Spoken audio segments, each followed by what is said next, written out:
今天给老铁们介绍这部2025最新美国恐怖片《屠戮公园》。马克带着凯迪来到公园的深处，哇塞，地面放置了几个小黑这样的人体标本，两人就像无头苍蝇似的接茬跑。而在公园的角落里，大卡背着一台自制的大电锯，小卡在后面扶着机器的尾部。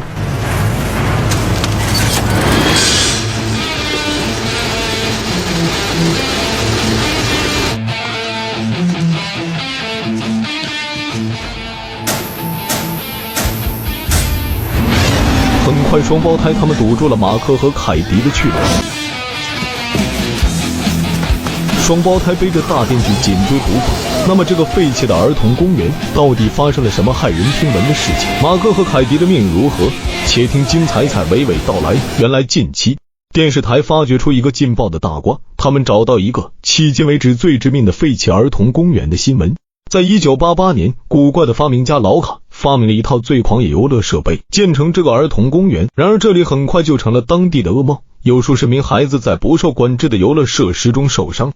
当地人对此深恶痛绝，他们成功的阻止了儿童公园的营业。然而令人唏嘘的是，老卡的女儿伊娃却在公园玩耍中丧生。老卡悲痛欲绝，于是亲自放火铲平了这个儿童公园。然而他却没有意识到，他的双胞胎儿子大卡和小卡还在里面。等他感知到的时候，于是不顾大火冲进去救儿子，可是已经晚了，三人都没有再从火海中跑出来。直到今天，三人的尸骸也没有被发现，但是有传言看见他们在废弃的公园里乱窜。接着有失踪事件在这片区域连续发生，有人就指出那是大卡和小卡所为。画面一转，时间来到了现在，三位视频博主开着面包车来到这片区域，他们也是看了电视报道就来到这里探访。他们拿着专业的摄像机来到这里拍摄，他们仨为了流量也是拼了，互相打着气鼓着劲。渐渐月亮跃上枝头，三人无意中来到公园中最高的大滑梯处。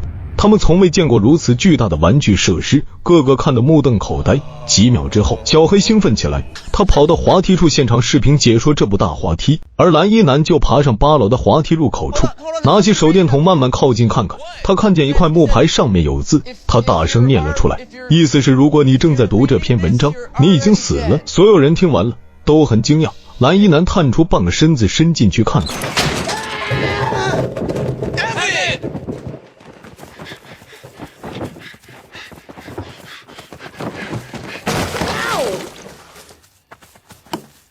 万万没想到，蓝衣男竟然在管道里一直没有滑出来。小黑和卷发男守在出口处，不停地喊着蓝衣男的名字，可是没有人回应。在10几秒之后，蓝衣男竟然发出声音，这下小黑和卷发男松了一口气。小黑表示继续拍摄，他就在那里调侃蓝衣男在里面都看见了什么。蓝衣男表示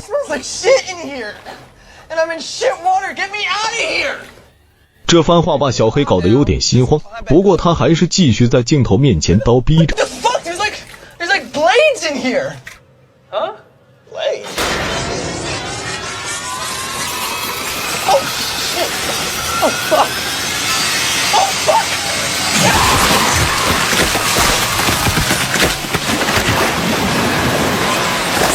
哎呀，那些都是蓝衣男的血水。两人正在惊骇之际，突然一把短柄斧挥下来，正好劈在小黑的脑袋上。拿斧子的正是小卡，卷毛男都看傻了，吓得扭头就跑，可还没有跑出10几米，被大卡一棒打晕在地。看样子大卡和小卡是真实存在的。1个星期之后，小乔正在家里收拾东西，她已经收到了大学录取通知书，她可是一位乖乖女。突然闺蜜丽莎打来电话，还没有说上1分钟，丽莎表示已经在小乔的旁边。小乔望了过去，只见一辆豪华房车开来，小乔顿时明白了，那是富二代马克的移动豪宅。他不想见马克，因为两人曾经有一段短暂的恋情，可惜马克太花心。在电话里，丽莎表示马克带了新女友凯迪来，让小乔不要多心。随后小乔上车跟几人相见，虽然有些尴尬，但是丽莎坚持要小乔跟他们出去玩一天，因为他以后读大学了就没有这样的机会。于是小乔就答应，然后马克开着这辆房车朝着那个废弃的儿童公园方向开去。到了下午，车子后面追上来3位骑机车的男人，看这个架势就不像是好人。他们骑着机车很快反超了房车，车上的人都很担心，马克只能抓紧方向盘，也没有更好的方法。还好在几分钟之后，那3人拐弯走了。不久，马克等人来到加油站，他们不缺油，但是零食都吃完了，顺便下来活动一下筋骨和上厕所。老板梅看着马克这副桀骜不驯的鬼死样子，一脸的嫌弃。当他得知马克要前往废弃的儿童公园时，就警告马克必须要通知家人，告诉自己的目的地才行。马克根本不在乎。Some kind of stupid warning or something? I'm not afraid of the Dark Lady or some stupid ass ghost twins. Just bag it up. I gotta take a dump. 既然他还甩脸走人，此时小乔赶紧过来道歉，并把钱款付清。梅就觉得小乔跟马克他们不是一路人，于是好心提醒小乔 Please listen to me. You and your friends jump back in that fancy buggy of yours and you head back to where you came from. You're running from your troubles, but you're running to trouble. 小乔惊讶的听完，表示自己会小心的，然后就赶紧离开。此时那个机车男开着摩托来到，他们不是来加油的，而在一旁加油的人见状，油也不加完就立马跑。其实他们早就盯上了这辆房车。马克他们出门看见这仨人，立即怒火中烧，因为他们已经闯入房车。马克上车看见领头的杰克，这家伙正在驾驶台观摩着，他很喜欢这台车。接着大壮从车载厕所出来，也不冲水，臭气开始弥漫车厢。随后双方到车外谈判。杰克想知道他们想去什么地方，马克当然不会说的。接着马克开始找杰克的麻烦，故意说马克占了车道，让他们无法超车。马克坚决否认，杰克这才说出了他的心里话。 How's a boy like you come to have such a fine machine like this? By working my ass off for it. Ain't that a bitch? You should see I worked my ass off too. Yeah, I fought for this country. I fought for the American dream. Hell, I bled for it. Which means I fought for your ass too, pretty boy. 弄了半天，杰克这是在仇富啊！他觉得自己为这个国家当过兵，上过战场，可是如今过得很不如意。小乔抢过话表示，杰克他们必须现在离开他们的视线。杰克一看这么漂亮的小妞，顿时春心荡漾，他朝着小乔走去，想把车子和女人占为己有。他开始用言语调戏小乔。突然一声枪响，万万没想到，梅拿着猎枪走出来，他喝令杰克他们立刻滚蛋，而且他还报警了。杰克还一副不服气的样子，梅不得不把枪里的子弹上膛。这下杰克看出梅是来真的，只好悻悻而去。走之前他还电话摇人过来，他发誓要把车子抢过来。可是卡拉米黄毛没有那么坏，还劝说杰克放过马克他们，结果遭到杰克和大壮的一阵痛扁，直到黄毛表示遵从杰克的命令为止。到了傍晚，马克来到废弃的儿童乐园附近，这时车上 GPS 信号突然消失，他们只好把车子停下来。与此同时，卷发男再次醒来，他又看见了双胞胎，吓得魂飞魄散，看样子他已经被折磨多次。哇塞，这是他们老巢啊！卷发男稍微安定一下，他侧身看见一旁的小黑，顿时大叫几声，因为小黑已经被双胞胎制作成了标本。兄弟俩表示他们为此玩得很开心。卷发男知道自己很快也会变成这样。另一边，五人就此在那里露营，他们一边喝着酒，一边聊着天。突然小乔听见了惨叫声，没错，那是卷发男发出来的。大卡和小卡正在制作卷发男的标本。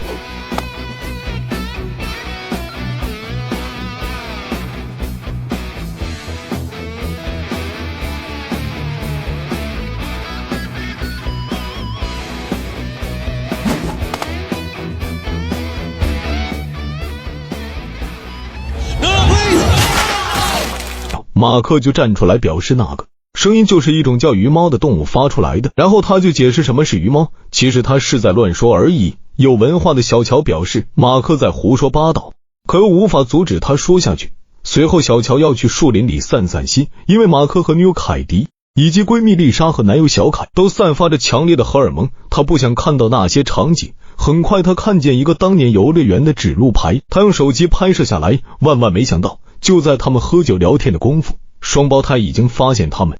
到了第二天早上，小凯在捡橄榄球时发现了游乐园的遗迹，开心的领着其他4人来到这里，大家都很开心，毕竟来这里的目的达到了。凯迪拿出手机跟大家自拍一张，本来他是要上传到社交平台的，这时他才发现这里根本没有手机信号。接着他们来到足足有8层楼那么高的大滑梯处，除了小乔，其他4人都兴奋坏了。马克一口气跑到入口处，他就是想滑一次一探究竟。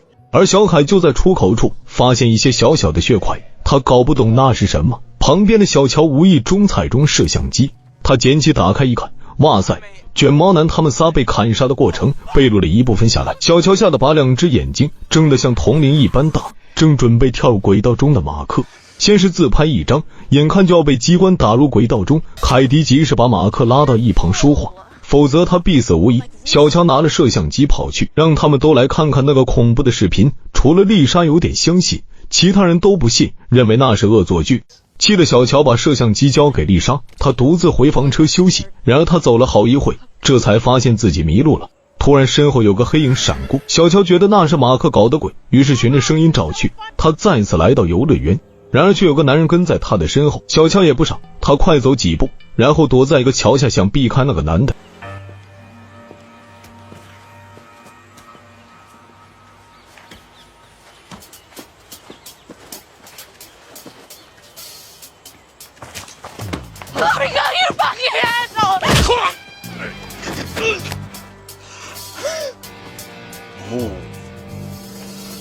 可惜小乔还是被抓住了，接着马克等4人也被押到这里来，他们都是被杰克带人抓住的。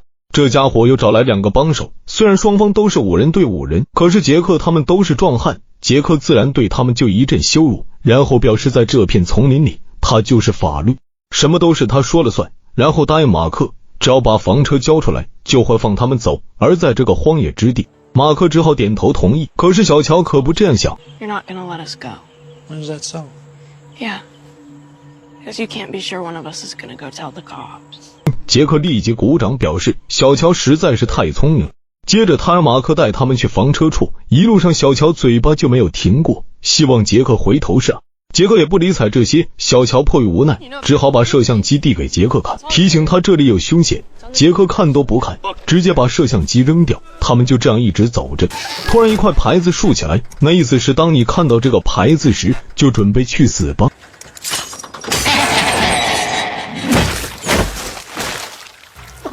杰克的一个卡拉米就这样领了盒饭，小乔趁机跑了。他想报警，可是这里没有信号啊。杰克毕竟上过战场，很快他冷静下来，让其他人不要乱动。接着他派出2人去追小乔，长发男和大壮很快堵住了小乔。就在2人步步紧逼时，大卡和小卡出现在一旁的阁楼上，小乔看见了，可他就是不说出来。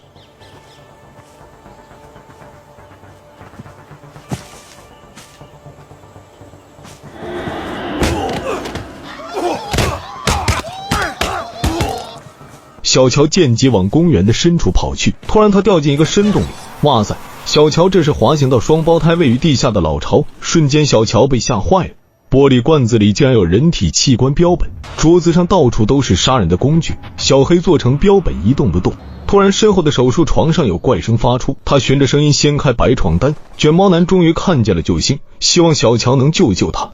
小乔就安慰地摸一下他的手，万万没想到那是一只假手而已。此时双胞胎返回，小乔只好躲进手术台下，只见他们俩把大壮和长发男抓了回来，分别关进笼子里，然后用儿童射水枪向大壮射击。他们不是童心未泯，因为那些水可不是一般的水，而是经过精心调制出来的爆炸水。大壮还不知道发生了什么，反正整个脑袋布满了这种液体。几分钟之后，在小卡发出砰的一声中，大壮的脑袋膨胀发生爆炸，顿时番茄汁和脑浆水四射。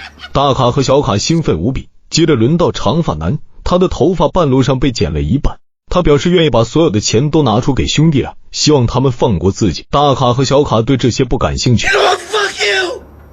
I'll burn you in hell!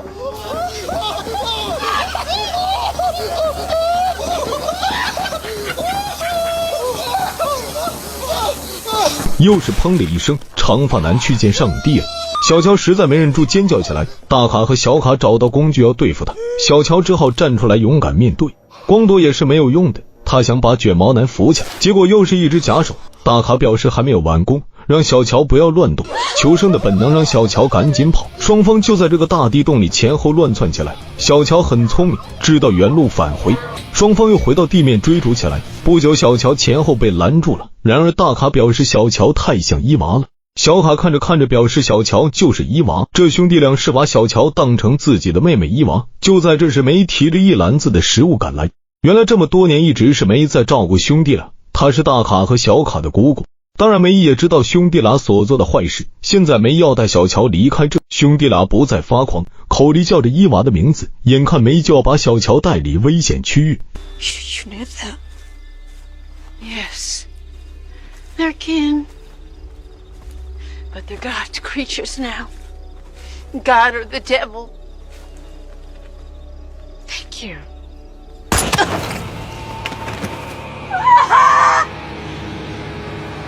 该死的杰克开枪击中了梅姨，这下吓跑了大卡和小卡，杰克就让小乔回到队伍中。虽然他照做了，但是他的眼神却坚毅起来。走到半路上，他们看见一对无脑的尸体，吓得杰克四处开枪。其实这些都是小卡和大卡故意搞出来的，看样子兄弟俩并不傻。正在大家不知所措时，小凯竟然3步并作2步跑回房车上。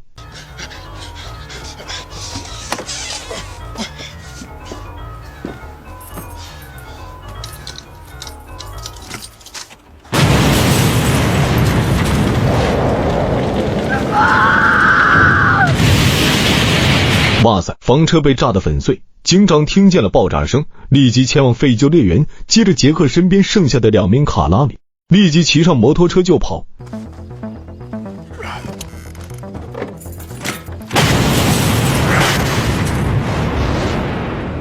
其中的卡拉米黄毛一看这样，自然不敢再发动摩托车，看样子这都是双胞胎所为。虽然梅姨不是他们的母亲，但胜似他们的母亲，他们要为梅姨报仇。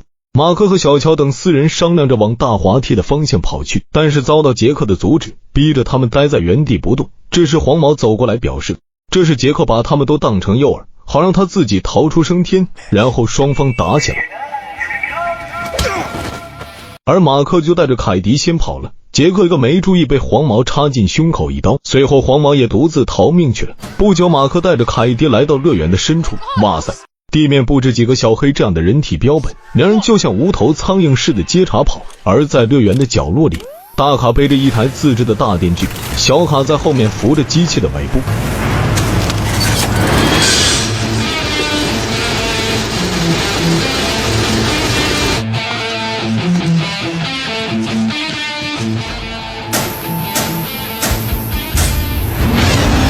很快双胞胎他们堵住了马克和凯迪去路，马克就拉着凯迪就在树林里到处乱窜，双胞胎背着大电锯紧追不放。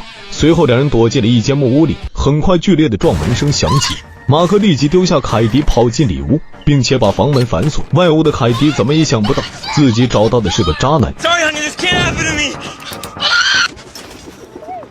马克以为这样就安全了，外屋的双胞胎共同合力操控着那台大电锯，渐渐他们逼近了凯迪。机器的轰鸣声反而让凯迪冷静下来，他示意有话要说。双胞胎于是关掉机器的发动机，只见凯迪开始搔首弄姿，解开外套。很明显，他这是希望通过色诱兄弟俩，从而能逃出升天。 Come on, boys.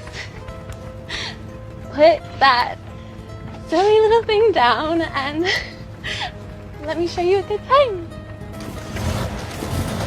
Candy, sweet. 小卡根本不吃这套，反而提醒大卡不要上当。大卡顿时醒悟过来，发动机器，瞬间就把凯迪锯得粉碎。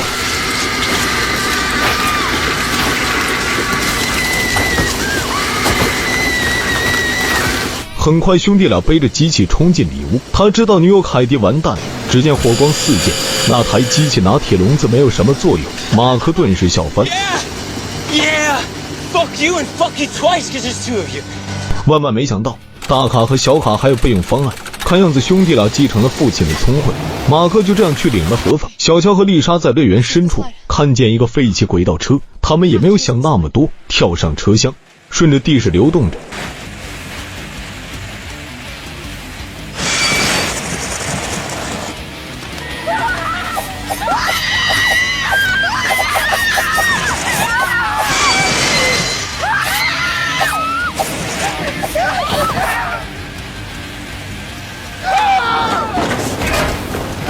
这下好了，全部翻车。小乔和丽莎起身就要跑，万万没想到杰克竟然赶来抓他们俩。幸好黄毛过来把杰克打倒在地，扶着两人一起跑。杰克缓了一口气，还想继续追。突然双胞胎拖走了杰克，然后把他扔进一个大铁球里，封闭舱门，把大铁球推下山坡。不久，黄毛和小乔等3人来到大滑梯，双胞胎也赶来，双方打斗起来。丽莎和黄毛相继被双胞胎打入大滑梯的轨道里。他们正要对小乔下手时，又觉得小乔是伊娃了。It's okay.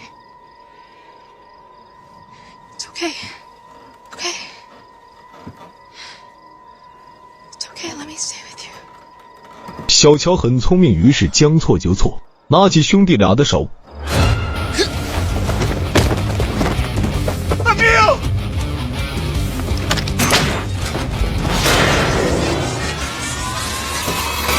哇塞，坏人都被瞬间搅拌成渣渣。这台大滑梯的奥妙之处就在于，凡是自然从上面滑下来的人都会没事的，可是一旦触动入口处的木杆机关，轨道里的人就会被搅拌成血水。小乔搀扶着丽莎往回走，路过一个木桥，需要小乔解开铁链。